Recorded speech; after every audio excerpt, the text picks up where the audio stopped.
To Mission Spooky. I'm your wonderful, majestic, fantastic, beautiful host, JC.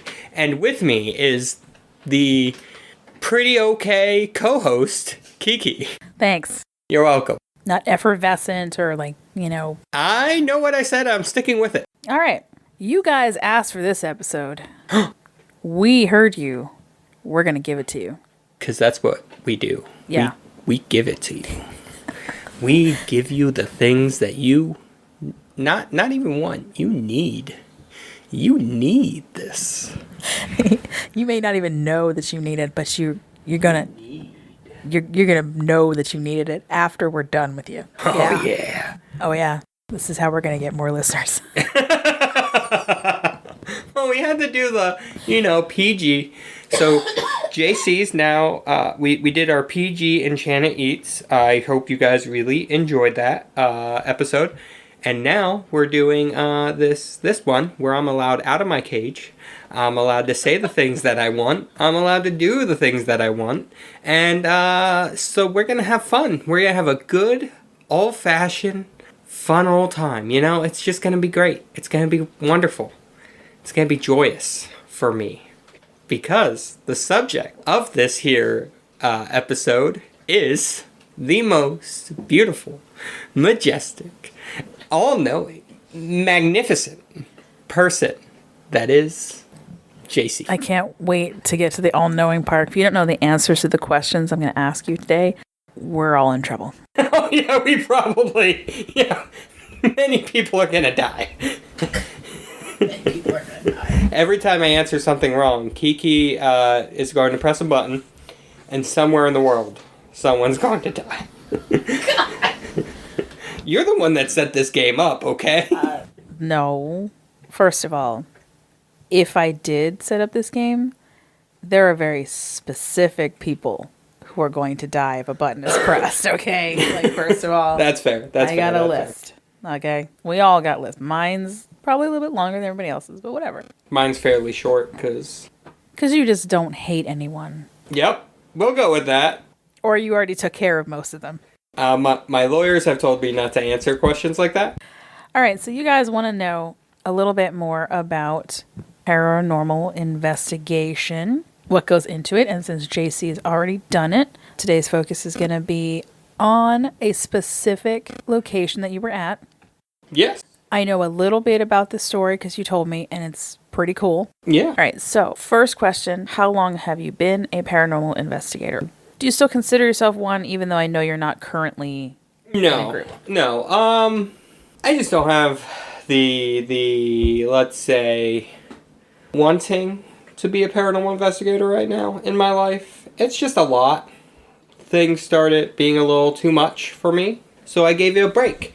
But while I was there, I believe I was with the group for 2 years. Yeah, let's go with that number. It might be incorrect. Kind of like me talking about how many years I've been married. I don't even know anymore. Yeah. And I believe I stopped about 8 years ago. It's been a hot minute. I have done ghost hunting since, but I have not done paranormal investigating since. Because I still stand by the difference that I explained in one of our first episodes. Or was it our first episode? It was the first episode, I believe. Our 00 episode when we were just talking about how beautiful I am, yeah. And the difference between paranormal investigation and ghost hunting, which I agree, I've done every single Halloween. My sisters and I would go ghost hunting, drive out to cemeteries, being respectful, of course, but just taking photographs and seeing if we got anything creepy. Once again, there's nothing wrong with doing either one. Just, have fun. Be safe. But yeah, I stopped doing paranormal investigating and then just did ghost hunting for the last, 8 years on and off. And whenever I felt the one. Yep, let's say 2 years as a paranormal investigator. Okay.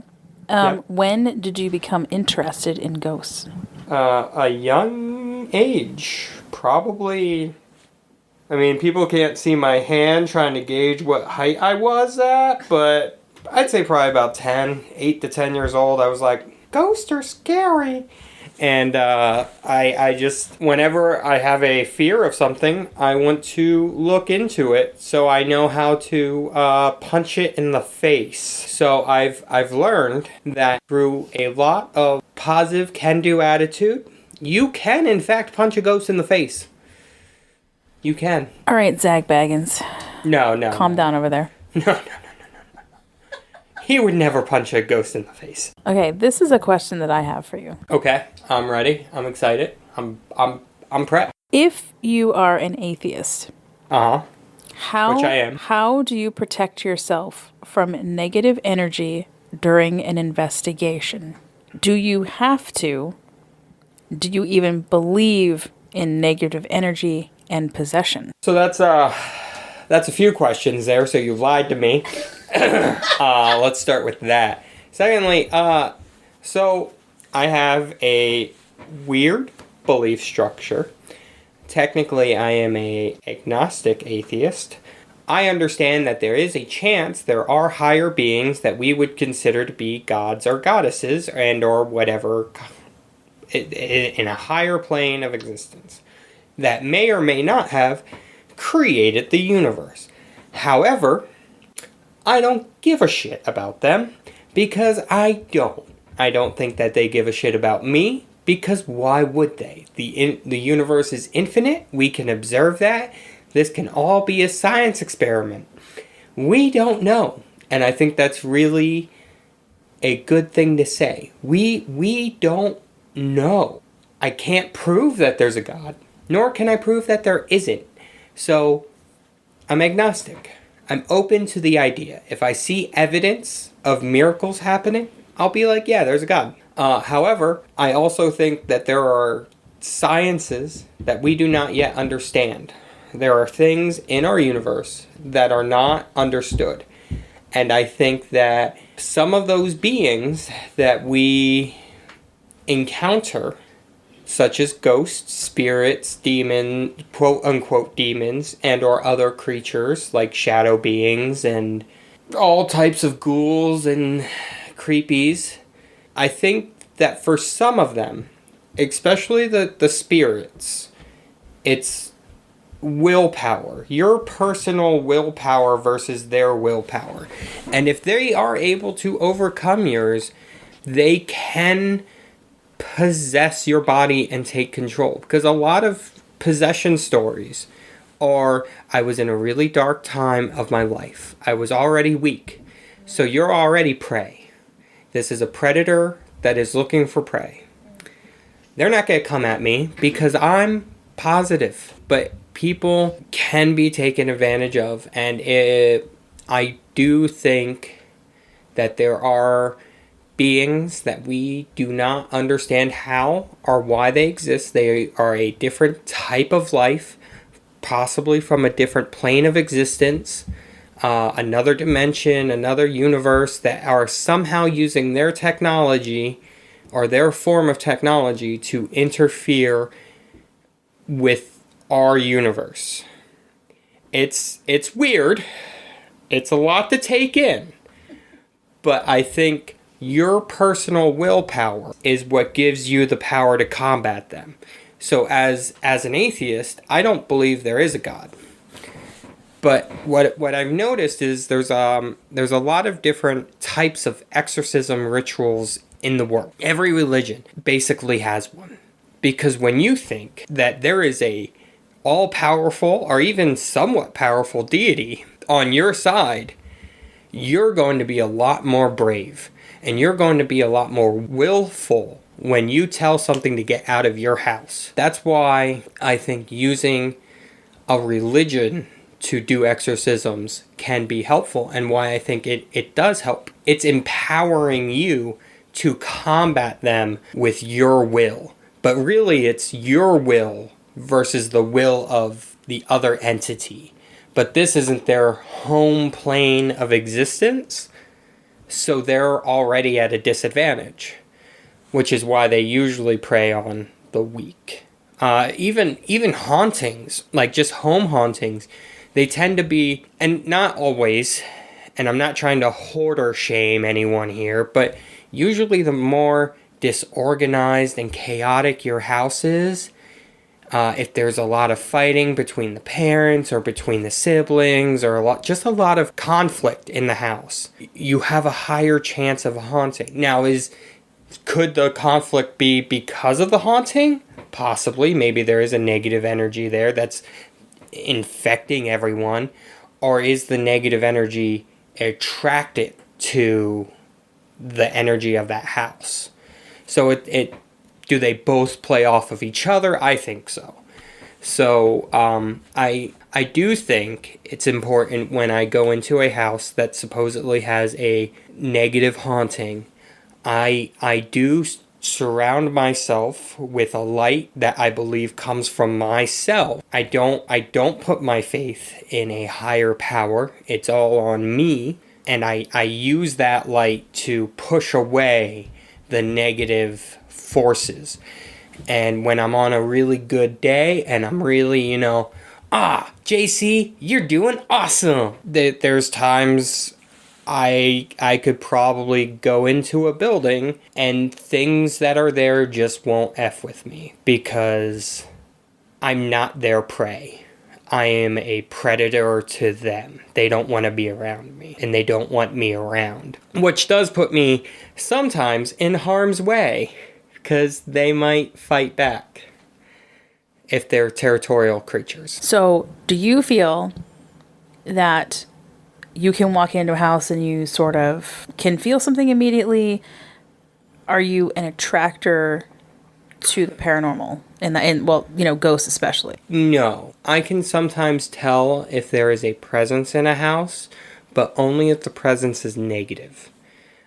I have a hard time picking up on positives, and it's because a positive energy doesn't threaten me. So my aura, or light that comes from me, from my own will, when that's being challenged, I know. And I can tell when something's like pressing up in a harmful way.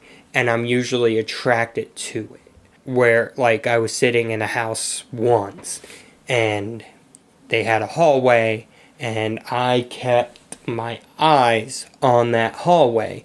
Later, the homeowners told me that down that hallway is a bedroom and they have a lot of negative experience in that bedroom with a shadowy being.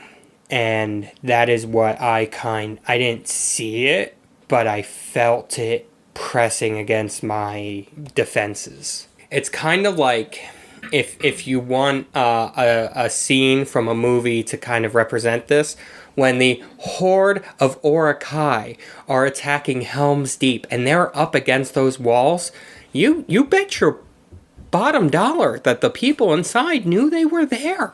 By the way, humans shot first. Thank you. Nice. Nice reference. Okay, so you protect yourself, but from within. Yeah, I think it comes from within me. It's like an atheist using magic. No. Yes. See, it's my will. Got you. It is your will, though. Yeah. Magic is just another form of energy that you can manipulate. So technically, you're using your will and intent to protect yourself. No, I'm using it as a scientific means to defend myself against other beings and creatures. Right, but it's magic. That's the name of it. That's what you're doing. Is producing a suit of armor magic? No, it is not. It is when it's something that you can't see. False.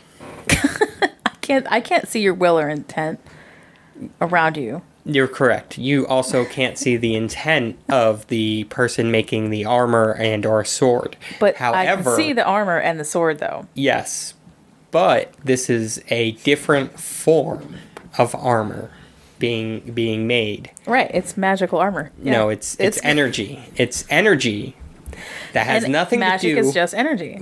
Is that light bulb magic? Because that's energy. You know what? To some people, it is magic. Yes, and those because people, they don't even understand how that works. So what you're saying is magic is a god of the gaps, where it's only good when we don't understand it yet. So sooner or later, magic will continue to be less and less a thing, and science and understanding will No, we can conquer understand all. how magic works. I know exactly how Yeah, it because works. it's a science. It's not magical. It's a science. Magic is just science we haven't discovered yet. Well, we've discovered Didn't it. We you just watch don't. the movie? What movie? Thor. The what? Thor. Oh yeah. See, come on. Okay, you have multiple cases that you're looking at. Yeah. What's the decision-making process like when you're deciding on what property to go out to investigate? I'm so glad you said property, because if you didn't, and I just need to let you know this, I was gonna make a joke about cases like briefcases and about storage capabilities. So you're very lucky you said property, because I was going to destroy you.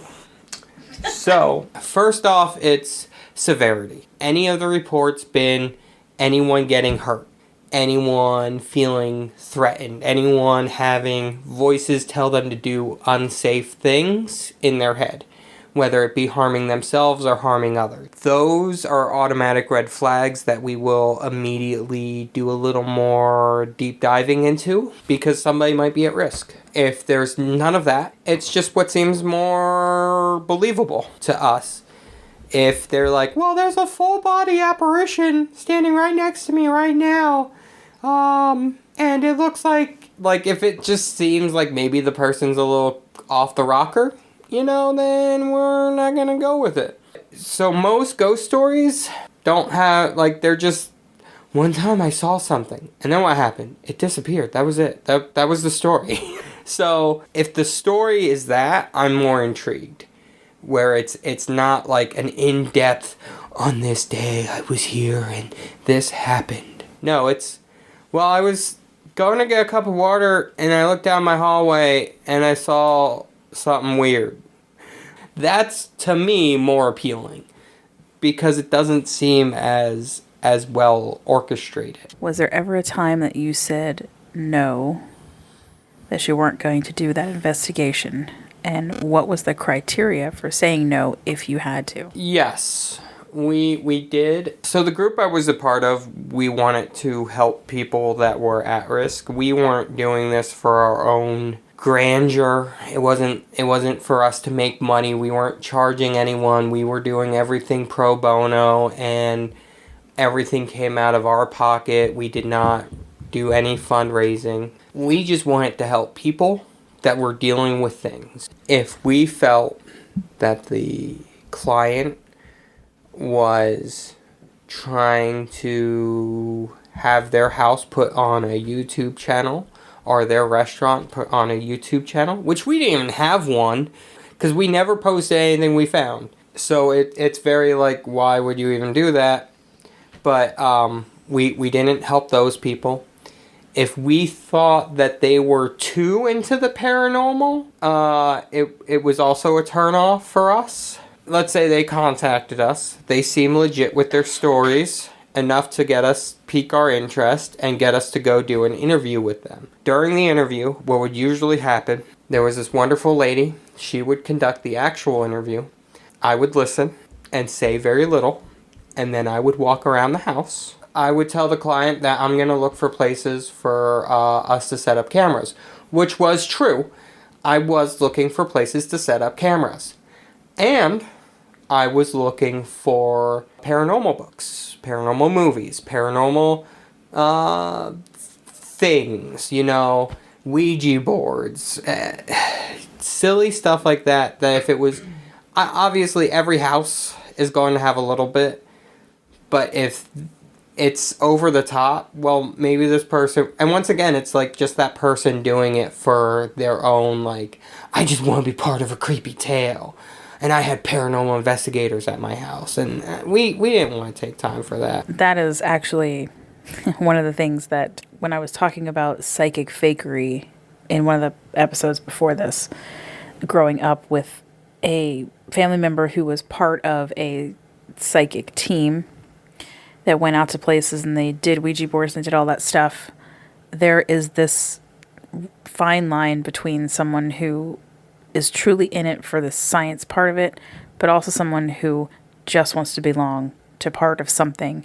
And sometimes Unfortunately, in my experience, those people have a little something wrong with them too, Yeah. psychologically. Not always, but it's been a couple times now, and then like actual diagnosed psychological issues.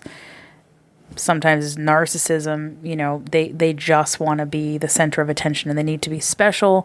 And so that was kind of why I was asking the question too, is like you sort of go into it knowing, like you want to know a little bit more about the person too and the family, and are they honestly having a major issue where you're going to try to come in and either debunk things and make them feel better, that it's okay, your house isn't haunted, everything's fine, or oh crap, we have an actual real problem here. Yeah. So, interesting. Yeah, like because we did everything out of our own pocket, we wanted to make sure it was worth our money, because none of us were like rolling in it. So if we did a case, sometimes it would, like each case could cost up to $300 to $400 for the equipment, just time, energy, transporting stuff, gas, like it all starts to add up. You have 3 vehicles traveling 50 miles, that's a decent amount of gas. And 50 miles one way, coming back, blah, blah, blah. And we didn't, like, pay ourselves or anything, so saying it's time, but that's, like, time I could be at work, which is lost money, and you could kind of equate that into it. All the same, we wanted to make sure our time was being well spent. So we wanted to make sure that the claims were legitimate. And if they seemed off, we stopped at the interview process. Once you chose to do a location, I think you already kind of answered this one about doing the preliminary walk through the house. Yeah. Were you ever immediately be able to debunk things like before you went into the investigation? Yes. Especially, so I have a construction background, minor construction background. Don't think I actually built houses, but You're an architect. yeah, no.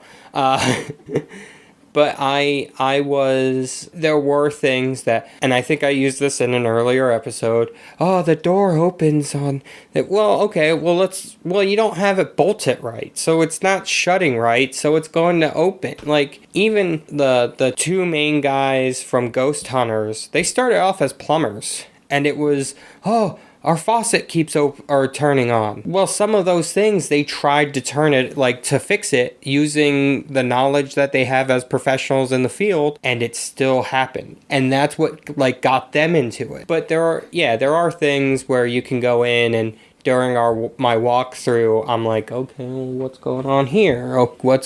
Are there weird EMFs in this area that could be setting someone off? Are there, because I would go through with the EMF detector. I would walk every room of the house, usually with the client, sometimes by myself, or with another investigator. And we would, the rooms that they stated there was a story in, I spent more time in. I would walk every room. I'd check for outlet placement. Once again, I was looking for camera setup. But outlet placement, the doors, windows, could they be causing drafts? Like all kinds of stuff you just look for when you're doing the investigation, because your goal is to assume that the client is being honest, that they're experiencing things, but start with the most rational explanation first. Eliminate that. Eliminate the next most rational, the third, the fourth, the fifth. And then once you've eliminated all the possible known rational explanations, well, now it's something weird. What's going on? The door one was one of my favorites, though, because I did it right in front of the client. I'm like, you have a hammer? Just tapped in a freaking, the top bolt for the door. And, yep, it just worked. Generally speaking, how many hours would you guys spend in setup?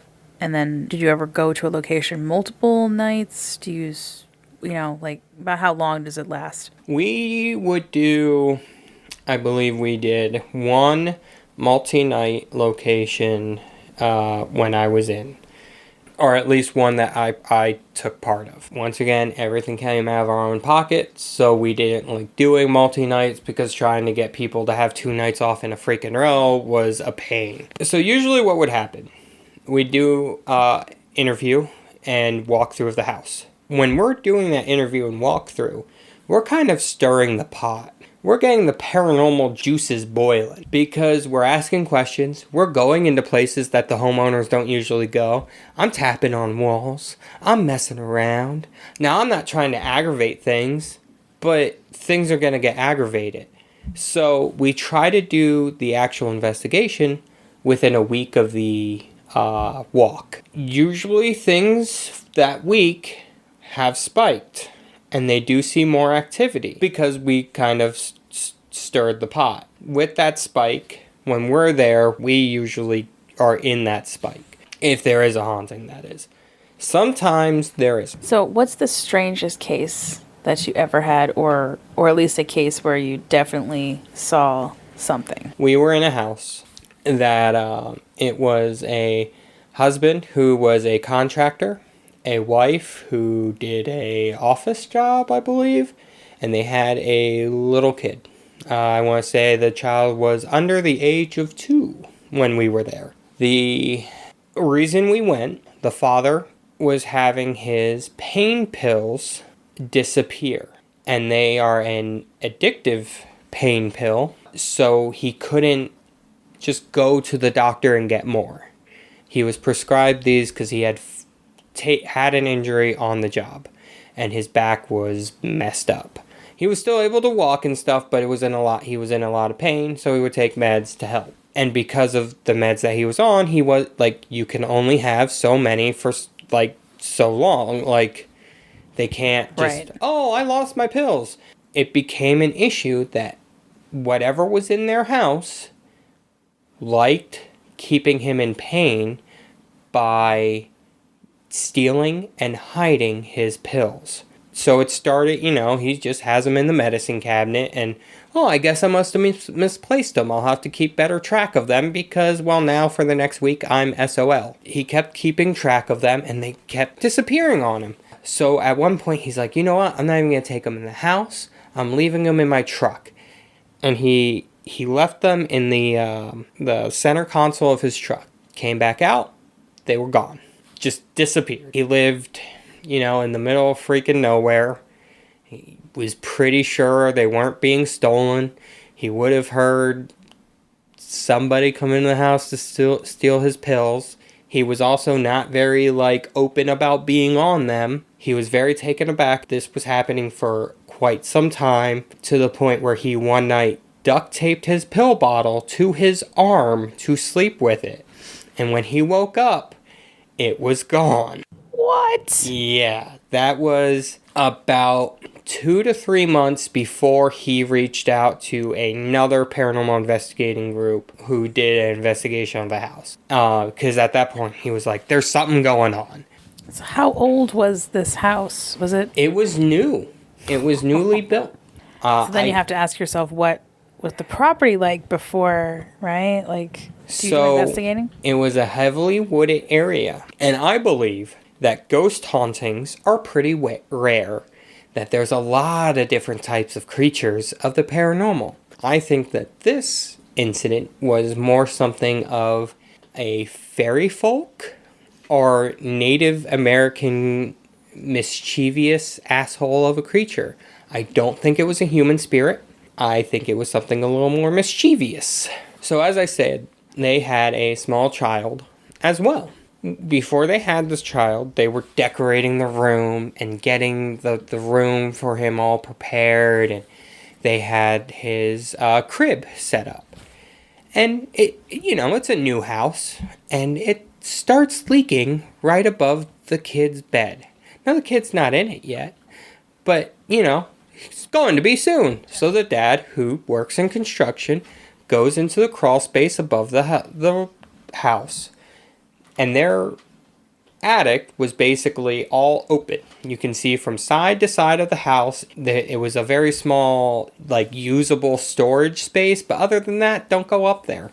He's like, we have some animals that get in every now and then. But for the most part, it's a newer house. They haven't found ways in yet. So I went up to find if there was a leak. And there's insulation all on the floor that's open.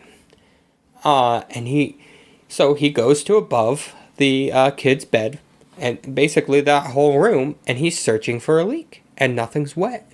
But there's water coming down at the same time his wife is down below him being like, it's still leaking. You know, maybe it's something that they just can't see. It's in the woodworking. They move the bed to a different part of the room. The leak follows. It keeps dripping right above the crib. Yeah, that was something that got us. When we heard that, we were like, oh, we should go because there's a child involved and might be it seems to be targeting the kid. There was also a time, so he worked construction. I would say, and maybe it's just he had more stories, but the wife didn't really have a lot. She confirmed a lot that was going on. He had the more intense experiences, and it seemed to be targeting him. He worked construction. Was the child male or female? Male. Interesting, right? Yes. Because we have both the men seeing things or being bothered, and the woman not really. Not so much, yeah. Interesting. So the dad comes home, dirty from work, goes into the bathroom to take a shower, empties his pockets, puts some nails and screws and stuff on the table, just stuff that's fallen into his pockets over the day. I worked construction too. It happens. Even now, where I work, I have pieces of me pieces of work come home with me. So, you know, it happened. And he's in the shower, and he hears a little ding, like something hit the wall of the shower. He's like, whoa, what was that? He looks around, and he sees a nail. Something is throwing nails through the shower curtain. Something's throwing nails through the shower curtain at him. And they're penetrating and going through the shower curtain. Like, he took pictures. Like, that's a pretty big force to go straight through. Yeah. Plastic like that. It's almost like a nail gun force, like boom. Yeah. And it would, not all of them penetrated all the way, but it was still more than one did. So, you know, after that, he didn't take nails into the bathroom. And he didn't have that happen again. But, like, still kind of a spooky situation. And as I stated, there was a paranormal investigating team that was there before us. And they gave a video to the homeowners. And this video is one of the more chilling pieces of paranormal evidence I've ever seen. The camera is facing a mirror, so you see the camera recording itself, essentially. You can also, in the mirror, see the entryway to this is in the master bedroom. You can see the entryway. And according to the homeowners who were part of that investigation, there was no one in the room at the time this was recorded. And when we looked at the recording, you saw the people leave. They were sitting on the bed talking, probably, there was no audio, but they were probably trying to do EMF. It looked like they had an audio recorder in their hand. And they left after a little bit. And then you see the camera just lift up a little bit in the mirror. And you see, in the mirror, you see the camera begin to turn. And it does a full 360-degree turn in the air. You see nothing around this effing camera. They said that the homeowners who I trusted said that they watched the entire footage of the camera, and they had the camera basically from setup to when they tore down, it was running. The homeowners did assure me that they watched the entire from setup to takedown of this camera that was recorded. So they assured me there was no foul play. There were no fishing lines or anything weird, and honestly, you could see the ceiling in the mirror that was being recorded. So you would have seen like a little apparatus, at least on the ceiling, to raise it up and to turn it. Like that's it's not a lot of engineering, but you'd need some mechanics to make that happen with no one in the room. Well, I was just gonna say that seems like an awful lot of trouble for that. You know? Yes. Especially because the other group also didn't published this find. You can't find this anywhere, to the best of my knowledge, on the internet. They gave the film copy to the homeowners and said, do with this as you please. This is the evidence we found while in your house. So they showed us that, and we were like, well, that's a spooky thing there. We're going to get our cameras and our team in here, and we're going to do some hunting too. Well, investigating. We brought our team in. This house, we were doing setup. And I am a very brave man. I just want to state that before I tell this little story.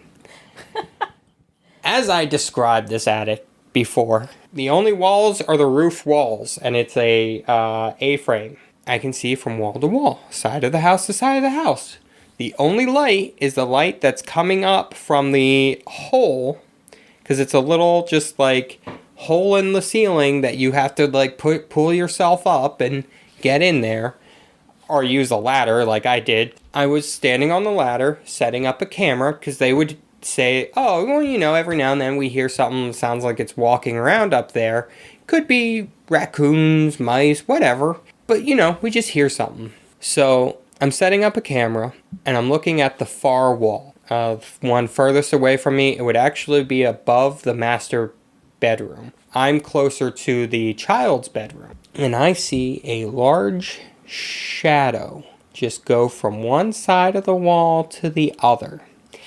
And I bravely take my head down, get the heck away from the attic, go to the group leader, and say, hey, you know, I'm a big guy. I don't think I can finish setting up the camera for the walkie or for the attic. It's, the ladder. I'm just a big guy. The ladder's weird. He's like, oh, okay, I'll take care of it for you. And, hold on. So you sent your team leader into a room that you just saw a huge shadow person, possibly. You don't even know. You sent him up. And I did it bravely. The job still needed to be done. Okay. The camera needed to be set up. Just for future reference, this is why you and I may not be on the same team if we ever decide to do paranormal investigation of our own in the future. I'm never going to believe you when you tell me that nothing's there and I shouldn't be worried about it. Just saying. I would never tell you nothing's there. I would never say, Kiki, I went into this room and nothing's there. I would just say, I'm a big guy and I didn't feel comfortable on the ladder. And then you would go and finish setting up the camera. And all 4'11" of me. Yes. Okay. You would finish setting up the camera, and because, you know why, right? Because I have Thor protecting me wherever I go. I have me protecting me, and I beat Thor in a fight any day. I've challenged Thor to a fist fight every day for the last 5 years, and he's yet to even show up. So what kind of pansy coward is he? Watch. Oh my god, I would literally shit myself if all of a sudden through this thing, Chris Hemsworth comes through this wall. It's not even, it's just Thor who's decided to be like, yeah, I'm gonna go as Marvel Comics Thor today. Boom! Oh my god, I'm so sorry. I'll worship you. Yeah, just put your penis in my mouth. I'm good. Yeah, whatever. I'm not fighting you. And that's where I get away with being agnostic. But yeah, I'll beat the shit out of Thor in a fist fight any day. Except that you also just said that you'd totally suck his dick if you had to. If he's real. Which he isn't, so... You don't even know. You could get struck by lightning tonight on your way back. It's supposed to rain tonight. Good luck with that. Just saying. I'm not wishing it on you, I'm just saying. If I get struck by lightning, spooksters, if I get struck by lightning, she cursed me. I do not do curses or hexes. She just did it. I just watched her. She did this weird thing where it looked like she pointed at me and then said a joke, and that's a curse. That's that story. And I didn't tell the leader until 2 to 3 days later. Oh my god. What happened in that attic Poor and what I dude. saw. Poor dude, man. You wow. I mean, he lived and he was fine. He's like, oh yeah, Well, I didn't even feel. He didn't see No, he didn't see or anything. feel anything.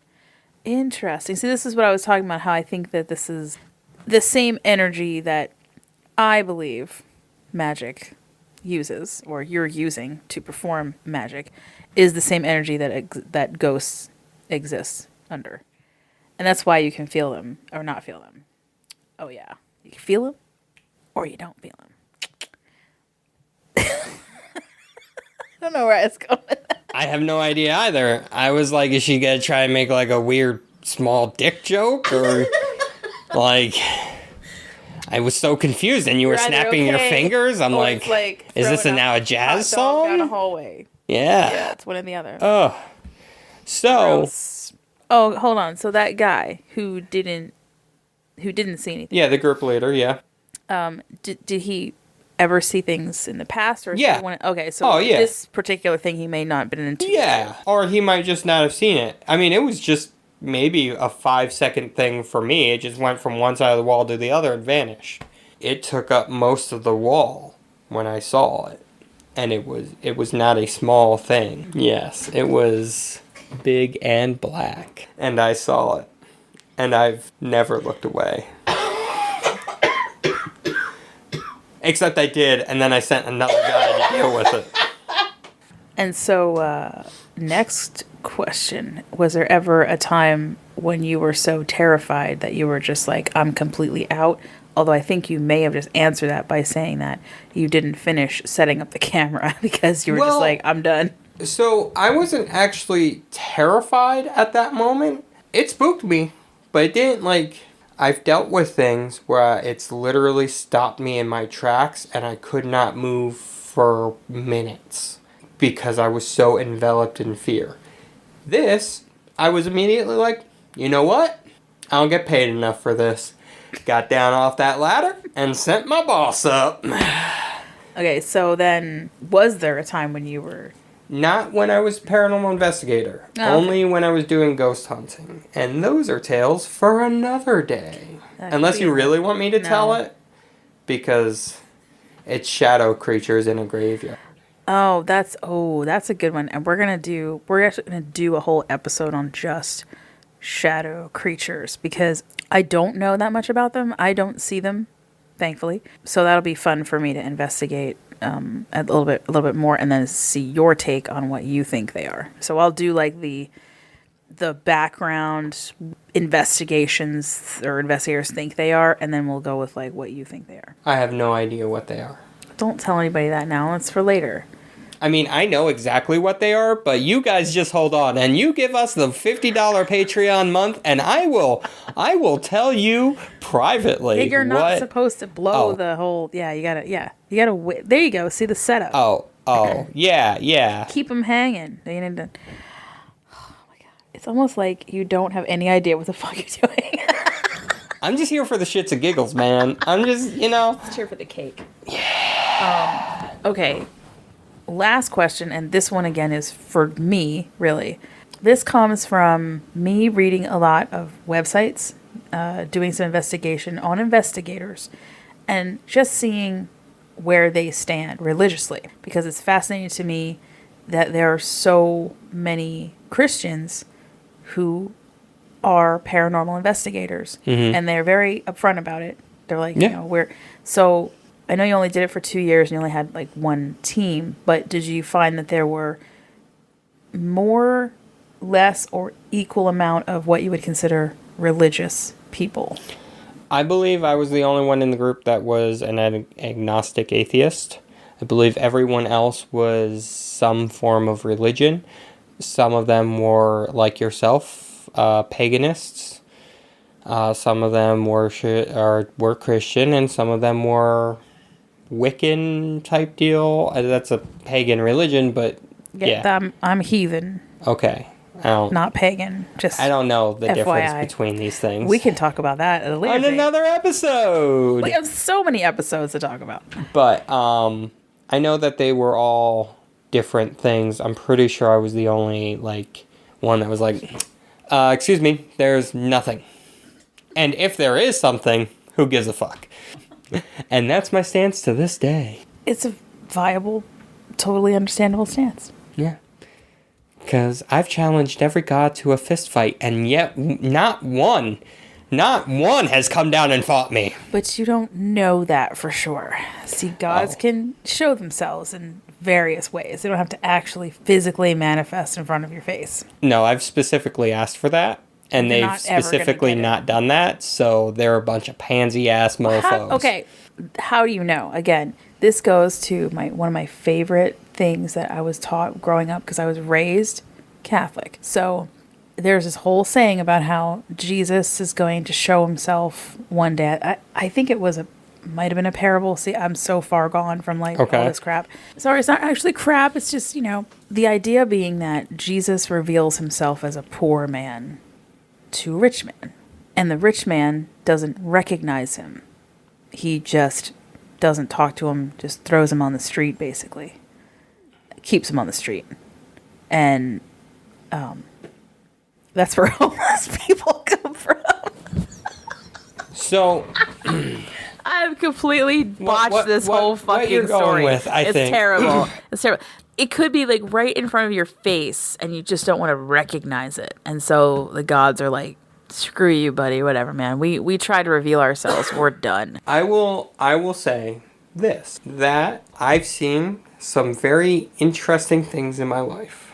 And I've experienced some very interesting things in my life. None of them, to the best of my knowledge, needed a god to make it happen.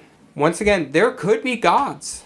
Why do they deserve my worship? What do they do to deserve me? Nothing. Because if there are gods, if there is a god, it's not going to affect how I treat others, and it's not going to affect how others possibly treat me. I still want to be a good person regardless. I don't care about the judgment of some being that may or may not exist. I'm going to do by my judgment for myself. And that's exactly why I like my path, because we're not really worshiping the gods as much as we are honoring them by our deeds and our actions in this life. I honor myself by my deeds and actions. Right. And so far, That's I've cool. done a piss poor job. Yeah. You've made some really bad decisions. The other day, I did hold the door open for someone, and I felt pretty good. Good deed done for the week. Holy crap. That's amazing. To be fair, it was an automatic opening door, but I held it by being... Oh, so your physical form held the door because it was okay, I gotcha. So you Yes. stood there and other people walked in, but you were kind enough to allow them to have your 10 milliseconds of time that it took to open the door. Thank you. Yes. Okay, just want to make sure I understood. Yes. It is a very complicated good deed that few have done before, and few will be able to recreate. But Awesome information, because then, see, we may have atheists, agnostics listening, and you can totally be into paranormal and paranormal research and ghosts and spooky shit, because you don't need to have a god in order for all that to be around and exist. that's actually like one of the biggest questions I'm asked when people find out that I'm an agnostic atheist. Well, how can you believe in ghosts if you don't believe in God? I don't believe the two are connected. What does a god have to do with an afterlife? How do we know God's created an afterlife? How do we know there is an afterlife? How do we know that there's just not some weird, timey, funky thing going on? Like, we don't know what's happening. So why are you assuming that it's a ghost? Why are you assuming that it is somebody from an afterlife reaching out? Why are you making these assumptions? Because we don't really know any of it. So let's investigate it. That's my motto. And that's how I get away with being scientific and also believing the way I do too. Yeah. Because I want there to be a time when we can all perform the same spell and have the same results that can Scientific experiment. Right. That can be Replicated in a scientific environment. in the same way for everybody. I don't know if that's ever going to be possible. Probably not. And the only reason it wouldn't be, in my mind, is if it's all within, and then your results are different based on like your actual self, your own willpower. So someone who's a little bit weaker might not be able to get it done. Yeah. But anyway, interesting. So that is a wrap on paranormal investigative questions for JC. The magnificent and beautiful and fantastic JC. That's a really long title. And you're welcome. As always, keep in touch with us on Instagram and our Twitter account, which we will be using a lot more. Patreon, follow us. Stay spooky. And don't die. But if you do, contact us. Via email, preferably.